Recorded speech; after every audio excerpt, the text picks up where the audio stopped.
superpopulosas como a Grande São Paulo. Um estudo preliminar da Universidade de Brasília, obtido com exclusividade pelo Fantástico, faz várias projeções e mostra que quando se tomam providências, é possível diminuir pico de casos para não sobrecarregar o sistema de saúde. Para saber o que vai acontecer com o Brasil, vamos olhar para a Itália.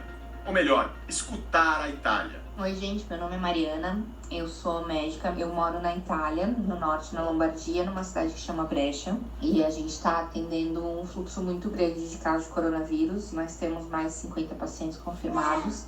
Esse áudio de WhatsApp circulou entre médicos do Brasil inteiro e chegou à redação do Fantástico. A gente achou que tinha coisas interessantes ali, mas é tanta notícia errada, tanta fake news, tanta informação equivocada que circula em redes sociais que nós fomos apurar. E para nossa surpresa, esse era um áudio de WhatsApp verdadeiro.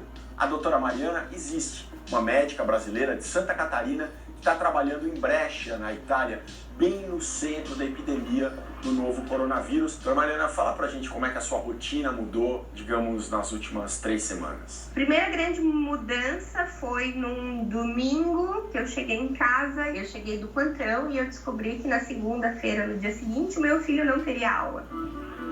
Era a epidemia de coronavírus começando a crescer.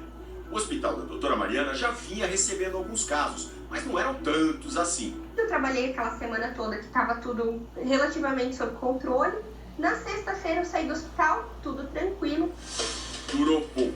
Na segunda eu voltei, começaram a fazer departamentos novos dentro do hospital para aceitar só esses pacientes, porque a demanda aumentou de uma hora para outra. É o comportamento clássico de uma epidemia. Começa lenta e de repente dispara, como demonstra este físico que estuda a matemática das epidemias. Vamos supor que você tem um caso de uma doença, por exemplo, e que a cada um dia que passa, você triplique o número de casos. Então, no caso, a gente tem um caso no dia 1, tem 3 casos no dia 2, depois vai ter 9 casos, depois 27, depois vai subindo muito rapidamente. É o que a gente chama de fase exponencial, que é quando você realmente tem uma fase de crescimento exponencial. Na Itália, por exemplo, nos últimos 24 dias, o número de casos subiu de 3 para quase 25 mil. E aqui no Brasil, professor, nesse gráfico, em que fase que a gente está? Então, a gente deve estar numa fase pequenininha aqui, bem nesse comecinho, tá certo? Conforme você vai indo mais adiante, daqui a algumas semanas e tudo mais, aí a gente vai ter uma noção melhor do que a gente espera para o futuro. Tentar antever o futuro, mesmo nessa fase tão inicial da epidemia, é o que faz este grupo da Universidade de Brasília. Quando a gente faz uma simulação, há uma série de hipóteses que vão aí dentro. Qual o período de incubação, quanto tempo uma pessoa fica transmitindo o vírus, quanto tempo eventualmente fica no hospital. Então tudo isso entra no modelo. O Fantástico divulga esse estudo em primeira mão, no trabalho que é preliminar e ainda não foi publicado em revistas especializadas. A equipe da UNB faz projeções para a Grande São Paulo. Nós acreditamos que vamos ter da ordem de uns 1.300 casos em São Paulo, mais ou menos, nos próximos 30 dias, com meio 200 a mais, 200 a menos em torno desse número. Em 60 dias o número de casos deve aumentar bastante, da faixa de uns 30 mil casos. Mas é já aí com uma boa incerteza. Isso depende muito das medidas que vão ser tomadas, né? Se você tem medidas efetivas, como suspensão de aulas em escolas, universidades, ou até mais radicais, como fechar o comércio, você diminui muito o número de casos por dia. É o que se chama de achatar a curva, distribuindo os casos ao longo do tempo, para evitar um pico gigantesco que leve o caos ao sistema de saúde. Então, se eu tenho medidas de proteção, você esparrama, que a gente chama essa curva.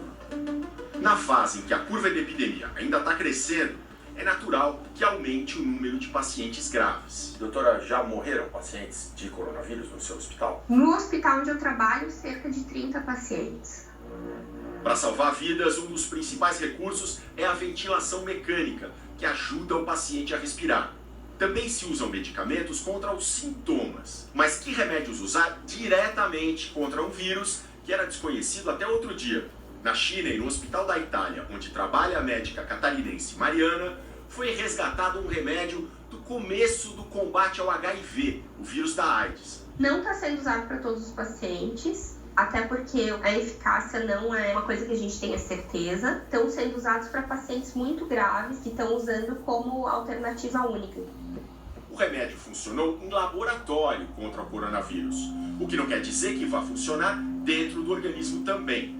Mesmo com essa incerteza, os médicos adotam o chamado uso por compaixão. O paciente não está melhorando com as medidas clínicas, então vamos apostar numa coisa que a gente acha que talvez possa ajudar. No Brasil vão ser seguidos muitos dos mesmos procedimentos da Itália, que são universais, mas com uma diferença: nada de tentar remédios que na teoria, e por enquanto só na teoria, poderiam atuar diretamente contra o coronavírus, só se aparecer algum novo estudo clínico provando a eficácia.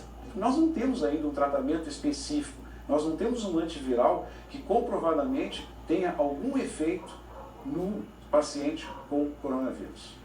No Hospital das Clínicas da Universidade de São Paulo, esta médica está na linha de frente do combate à epidemia. E no caso específico do medicamento, que na Itália está sendo usado para pacientes muito graves, a doutora Rô alerta sobre um possível risco. A gente sabe que pessoas que usam longo tempo prolongado pode alterar um jeito de ritmo cardíaco. Essa doença especificamente está cometendo as pessoas de idade mais avançada, hipertensos, cardíacos. Ela resume o que será feito nos casos mais graves. Fazendo terapia de suporte com ventilação mecânica. Se tiver disfunção de algum outro órgão, cardíaca, renal, fazer todo o suporte habitual para o paciente em terapia intensiva. E é muito importante lembrar, 80% dos casos têm sido leves, nem precisam de internação. Outra coisa, toda epidemia tem seu fim. As epidemias, num dado momento, começam então a desacelerar, não começam a crescer para cá, elas começam a crescer menos, até um certo momento em que ela vai parar de crescer aqui e vai acabar caindo para cá. Uma subida muito rápida até chegar num máximo e depois cair e acabar sendo extinta lá para frente. Na Itália, a médica brasileira que trabalha no Hospital Civil de Brescia avalia que o pico da epidemia por ali ainda nem chegou, mas consegue vislumbrar um futuro mais tranquilo. Como diz a faixa na entrada do hospital, vamos ficar em casa, tudo vai se resolver. A gente sabe que ao longo da história não foi a primeira, não vai ser a última das epidemias e a gente vai passar por mais essa e eu agradeço muito por ter tido a oportunidade de estar aqui, viver essa experiência e poder ajudar os outros.